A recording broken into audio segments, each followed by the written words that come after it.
J'aimerais, par cette petite vidéo, faire une petite présentation de la notion philosophique du temps. Alors, le temps, merci Patrick Bruel. Voilà. Donc, le temps est une notion qui est compliquée à définir parce que, nous dit Saint Augustin, je dirais ça en élément d'introduction, euh, quand on lit les Confessions au livre 11, c'est si on ne me demande pas ce qu'est le temps, je sais ce que c'est, et si on me demande de le définir, je ne sais plus ce que c'est. Pourquoi? Parce que nous dit Augustin, le temps, c'est l'être de quelque chose qui n'est pas. Le passé n'est plus, le futur n'est pas encore, et le présent, à peine est-il, que déjà il n'est plus. Alors, de ce fait, comment définir donc cette notion? Comment dire l'être de quelque chose qui est aussi fuyant? Comment définir l'être de quelque chose qui n'est pas encore ou qui n'est plus?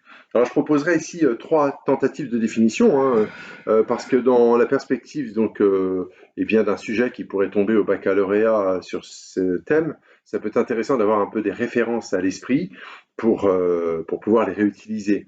Dans un premier temps, j'essaierai de voir si on peut arriver à définir ou arriver à une définition objective du temps pour dire ce que c'est. Et je remettrai en cause cette approche objective du temps en me disant que peut-être qu'une telle définition objective d'un tel objet aussi fuyant paraît impossible et que c'est quelque chose qui appartient à l'inverse davantage à notre intériorité ou à notre perception des choses. Et dans mon deuxième moment, je serai plutôt donc dans une approche subjective de ce concept.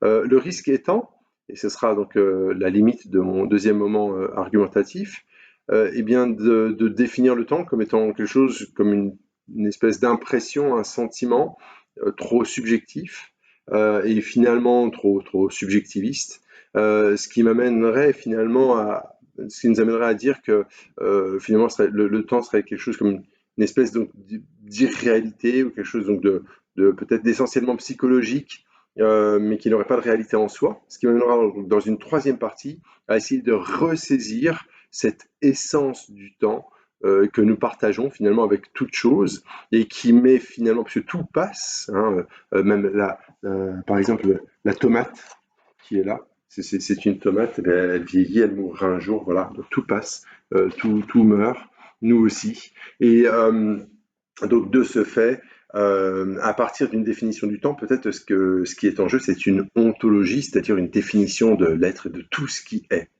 Voilà.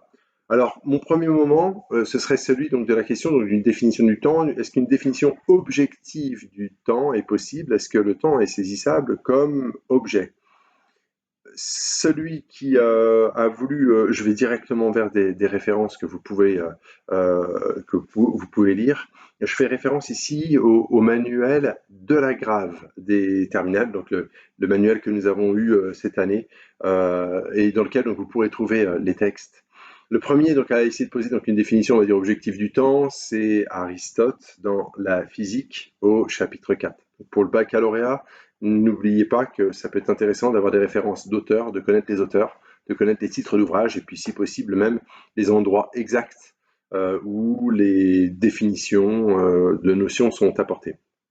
Aristote, physique 4.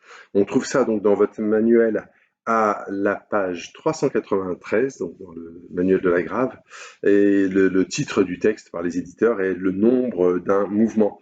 Alors quand je dis qu'Aristote est le premier à essayer d'apporter donc une définition en fait rationnelle, objective, Platon définit bien le temps. Par exemple, on trouve une définition du temps dans le Timée, hein, Timée, T-I-M-E-E, dans le Timée de Platon. Mais Platon le définit en 39, je crois, donc page 39 du Timée, si ma mémoire est bonne, comme étant l'image mobile de l'éternité. C'est-à-dire que la définition que Platon apporte du temps, c'est une définition à partir de l'éternité. Si vous voulez, chez Platon, il y a l'être absolu, hein, l'être des idées ou des essences, et finalement ce qui est dans le temps n'est qu'un reflet de ce qui est éternellement. Donc ce ne sont que des apparences ou des ombres, si vous voulez, qui reflètent cette identité fixe de l'être. Et donc avec Aristote, il y a cette volonté d'essayer de définir l'être du temps, non pas à partir de son contraire, c'est-à-dire à partir du concept d'éternité, de ce qui serait toujours et de ce qui toujours demeurerait, mais de définir le temps en lui-même. Et Aristote nous dit, livre 4 de la physique, que le temps est quelque chose du mouvement.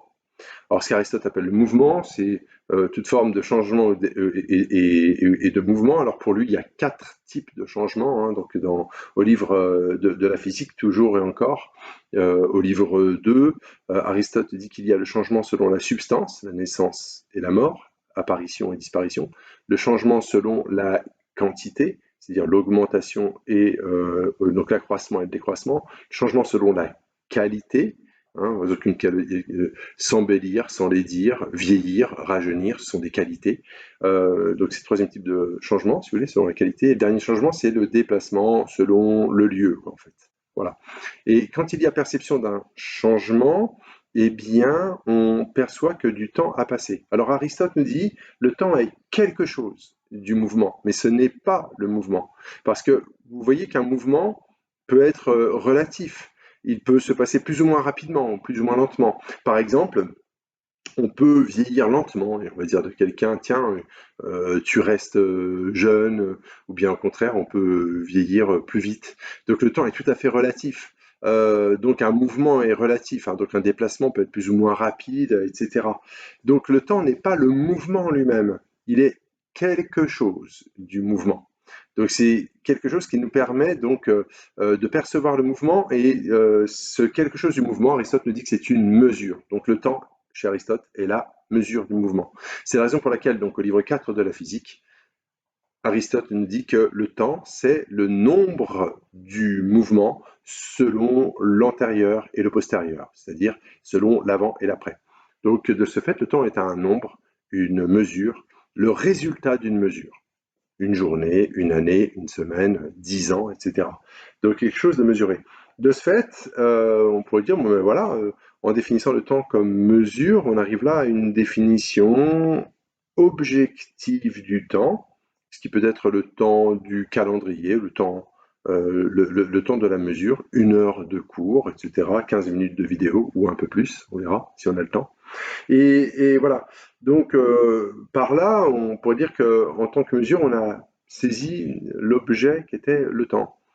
Le problème qui peut se poser, c'est qu'en définissant ainsi la chose, ce qu'est le temps, c'est que, d'une certaine façon, une mesure dit objectivement, mais elle dit aussi abstraitement le temps.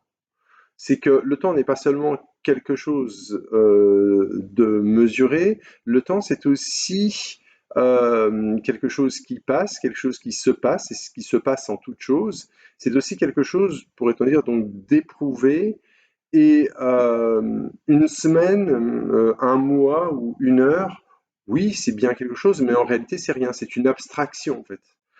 Est-ce que finalement, en essayant de définir objectivement le temps en tant que mesure, on ne définit pas le temps à partir d'autre chose que ce que le temps est, dans la mesure où le temps, ce serait peut-être toujours quelque chose qui devrait être compris non pas comme étant une réalité en soi, mais plutôt comme étant une réalité, on va dire, pour soi-même, c'est-à-dire à partir de ce que nous pouvons éprouver, ressentir et percevoir. Autrement dit, sans la conscience qui perçoit ce temps qui passe, est-ce que le temps est vraiment quelque chose? J'arrive là donc à mon deuxième point d'exposé, qui consiste à dire que en réalité, donc le temps en soi n'est rien. Alors on va dire donc le temps mesuré, admettons qu'il n'y ait pas de conscience du tout qui perçoive ce temps, on pourrait dire qu'il n'y aurait qu'un éternel maintenant. Il n'y aurait finalement peut-être que l'instant. Et il n'y aurait pas perception donc de quelque chose comme une forme de durée ou de temps qui passe. Dans la nature, par exemple, on peut dire qu'il n'y a que ce maintenant. Alors, on peut dire, pourtant, même dans la nature, le temps passe et on le sait. Oui, mais on le sait. C'est parce que nous avons conscience du fait que ça passe ou que ça s'est passé. On est capable de dire aujourd'hui, par exemple, que le monde a 13,5 milliards d'années. Donc, on est capable de le mesurer, mais parce que nous le disons en tant que conscience, capable donc de le calculer et de mesurer. Donc, l'homme a cette conscience donc, du temps qui s'est passé ou qui s'est écoulé. Et on pourrait dire, oui, mais même si l'homme n'était pas là, le temps se passerait. Absolument parlant, du temps se passerait à partir du moment où il y aurait comme quelque chose, comme une conscience qui saurait que ce temps se passe. Donc il faudrait postuler par exemple une conscience, celle de Dieu par exemple, qui sait ou qui perçoit finalement cette extension, pourrait-on dire, donc dans la durée. Donc il faut dire qu'il n'y a de temps véritablement que à partir donc de la conscience qui perçoit. Et sans cette conscience perceptive, un peu comme Berkeley qui dit donc dans le principe de l'entendement humain que être, c'est percevoir ou être perçu, percevoir ou être perçu, eh bien il n'y a d'être des choses que s'il y a une perception des choses, une perception par la conscience. Et à l'objection qui consiste à dire que peut-être que les choses ne sont pas perçues et que pourtant elles ne laissent pas d'être, elles sont quand même, Berkeley répond qu'il y a toujours une conscience qui perçoit, et il fait référence ici à un argument métaphysique et divin, c'est-à-dire Dieu perçoit toute chose. Donc de ce fait, donc ça chez Berkeley, dans l'idéalisme de Berkeley, c'est la conscience de Dieu qui finalement fonde l'être de toute chose. Et c'est donc par la perception consciente que les choses sont. Et on pourrait dire finalement cette chose-là à partir donc du temps. Et c'est aussi la solution augustinienne de saint Augustin au problème du temps. Lorsque j'ai évoqué en introduction le livre 11 des Confessions, quand Augustin dit qu'est-ce que le temps, le passé n'est plus, le futur n'est pas encore, le présent à peine est-il qu'il n'est plus, eh bien Augustin dit si le temps est bien quelque chose, il est à partir donc de la conscience qui perçoit, c'est-à-dire que c'est la présence aux choses. Pour Augustin, le temps, c'est cette présence au monde, cette présence aux choses. La présence au passé, c'est la mémoire. La présence au présent, c'est l'attention, et la présence au futur, c'est l'anticipation. Hein, vous trouvez ça dans votre manuel, le texte d'Augustin, à la page 397, dans le manuel de la Grave, dans le texte qui est titré par les éditeurs « La distension de l'âme ». C'est à partir de la perception subjective donc que le temps est. On peut donc définir le temps à partir de la perception subjective de ce qui a été, de ce qui est, de ce qui sera. Hein. C'est ce que dit Augustin, en disant que c'est finalement cette conscience du temps, conscience du passé, conscience du présent, conscience du futur, qui constitue l'être du temps. Une objection, pourtant, se présente dans la mesure où, si le temps dépend essentiellement donc de la conscience qui perçoit ce qui se passe, eh bien, on pourrait dire qu'on aurait là affaire à une définition finalement très relative de la chose, puisque le temps ne se passe pas de la même façon, par exemple pour un élève qui s'ennuie en cours, et pour un élève qui au contraire est passionné par ce qu'il entend. Donc la perception d'une heure, par exemple, de cours n'est pas du tout la même d'un individu à l'autre, hein, ou de 5 minutes peuvent paraître une éternité, et une année peut avoir paru beaucoup trop court, enfin voilà. Donc de ce fait, est-ce qu'une définition donc, du temps seulement à partir donc, de la conscience qui perçoit n'est pas finalement insuffisante pour définir objectivement la chose? Et c'est ce que tente Emmanuel Kant dans la critique de la raison pure, dans la première partie donc, de son ouvrage de 1781, dans le chapitre intitulé L'esthétique transcendantale. Alors dans votre manuel, on trouve ça à la page, pardon, je n'ai pas noté la référence, mais vous avez un extrait donc de la critique de la raison pure où Kant explique que le temps est la forme pure de l'intuition. Qu'est-ce que ça veut dire? Ça veut dire que dans cette définition, dans cette première partie de la critique de la raison pure, Kant se pose la question des conditions de possibilité de la connaissance. Qu'est-ce qui fait que nous connaissons le monde? Et il dit qu'il y a deux formes de l'intuition. Il y a en fait deux formes de ce que Kant appelle l'intuition, c'est deux formes de la sensibilité, c'est l'espace et le temps. L'espace, c'est le sens ou c'est la perception des choses dans la simultanéité, et le temps, c'est la perception des choses dans leur succession. Et on a chez Kant une définition finalement qu'on pourrait qualifier d'objectif du temps, si on peut dire comme ça, en tout cas conceptuel du temps, du concept de temps, dans la mesure où c'est ce qui, à partir de notre perception sensible, fait que nous percevons toutes choses, soit à partir dans leur simultanéité, soit donc dans leur succession. Mais on ne peut rien percevoir en dehors de l'espace et du temps. Donc on ne peut rien percevoir à partir de en dehors de ces deux formes pures de l'intuition que sont l'espace et le temps. Donc la définition kantienne est tout à fait intéressante parce que finalement elle objective le concept de temps et elle permet finalement donc de ne pas tomber dans ce qu'on pourrait appeler donc un subjectivisme, parce que pour Kant, le temps n'est pas une réalité seulement empirique. C'est pas une réalité qui est liée seulement à l'expérience que j'ai des choses, puisque l'expérience que j'ai du temps, comme j'ai pu le dire tout à l'heure, est tout à fait relative, ça peut être plus ou moins long, etc. Le temps, c'est ce cadre finalement objectivant, lié à ma sensibilité, et qui me permet donc de percevoir toute chose dans sa succession.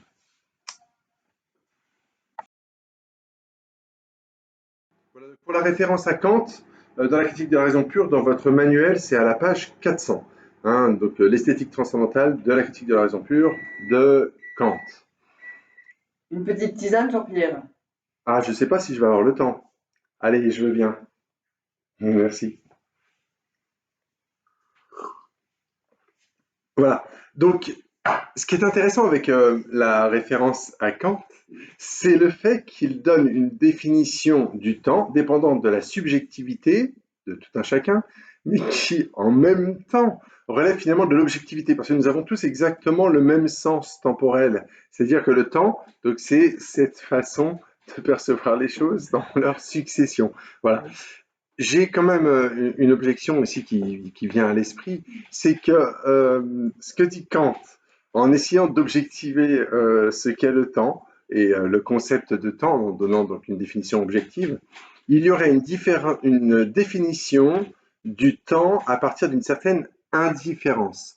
Or, le paradoxe, c'est que le temps n'est pas indifférent. Le temps, c'est justement la capacité de percevoir la différence des choses. C'est la différenciation de toute chose. Et c'est même l'autodifférenciation de toute chose. Toute chose, finalement, change. Toute chose est soumise au temps. Et donc, apporter une définition du temps en essayant de définir le concept de temps, en essayant de dire quel objet est le temps, n'est-ce pas finalement une espèce d'impasse, puisqu'on n'arrivera donc jamais véritablement donc à définir cette espèce d'objet comme si c'était une réalité fixe, alors fixe et finalement indifférente, alors que le sens du temps est justement ce que j'ai qualifié donc cette autodifférenciation ontologique finalement donc de toute chose. Bien, de ce fait, j'arrive à mon troisième et dernier moment réflexif pour essayer donc de redéfinir le temps.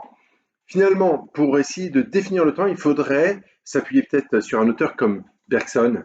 Hein, donc je vais directement donc, aux références d'auteurs pour finalement ne pas définir le temps comme un concept ou comme un objet, mais plutôt donc ici pour le définir comme durée. Qu'est-ce que c'est que la durée pour Bergson? Eh bien, je dirais que c'est la dilatation, la diffraction de toute chose. Non seulement donc en moi-même, hein, donc depuis ma conscience, mais finalement donc de toute chose qui s'auto-différencie de façon permanente. Le temps est défini par Bergson comme une évolution créatrice. Et Bergson apporte le concept de durée. Il parlera de durée plutôt que de temps. Toute chose dure. Donc toute chose se déploie.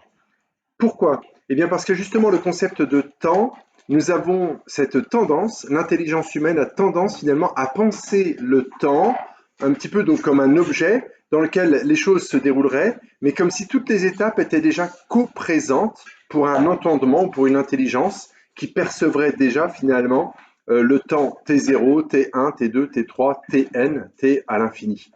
Or, le temps, ça n'est pas quelque chose qui est du déjà là ou du potentiel. Le temps, c'est une réalité radicalement imprévisible qui se déploie finalement, donc dans une altération de toute chose, dans une altération qui n'est pas anticipable.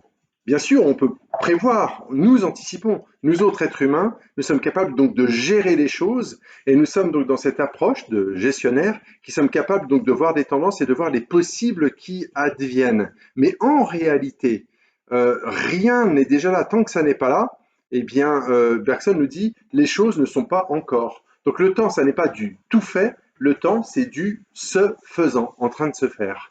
D'où la radicale imprévisibilité du temps, d'où l'évolution créatrice donc de toute chose, d'où la définition donc de l'être comme durée ou bien comme conscience, parce que ces termes sont synonymes chez Bergson.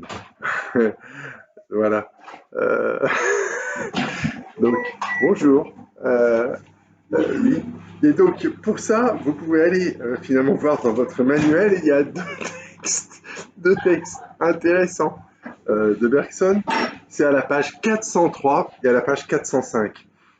Donc le texte page 403 dans le manuel de la grave, qui n'est pas grave, tais-toi, casse-toi, je suis en train de faire un cours. Je fais un cours. Ah, je m'en fous.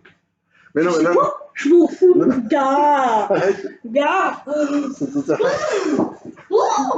Non, je termine. Et donc je disais, donc le texte page 403 s'appelle L'imprévisible et l'irréversible. Allez le lire, s'il vous plaît. Et le texte, page 405. 405. C'est c'est un texte qui s'appelle La durée et la spatialisation du temps. Un truc super important à comprendre pour Bergson, c'est que l'intelligence humaine et la science a tendance à comprendre le temps à partir du concept d'espace, c'est-à-dire de comprendre le temps comme du déjà là. La volonté de définir objectivement le temps, comme on a pu vouloir faire dans le grand 1 et puis aussi dans le grand 2, eh bien c'est une volonté finalement donc de fixer le temps, de comprendre donc le mouvement à partir du fixe, c'est un saccage complet.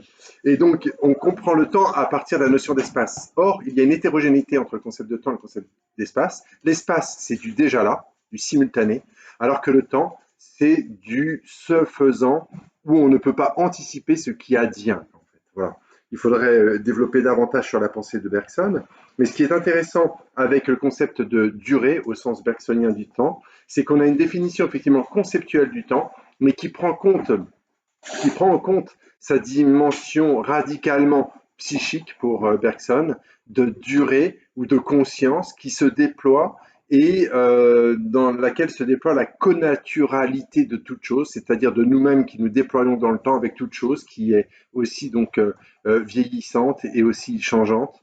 Finalement, donc le temps, ce serait cette auto-altération permanente de toute chose qui définit l'être de toute chose. Donc la définition du temps chez Bergson correspond finalement à l'ontologie, à la définition de l'être.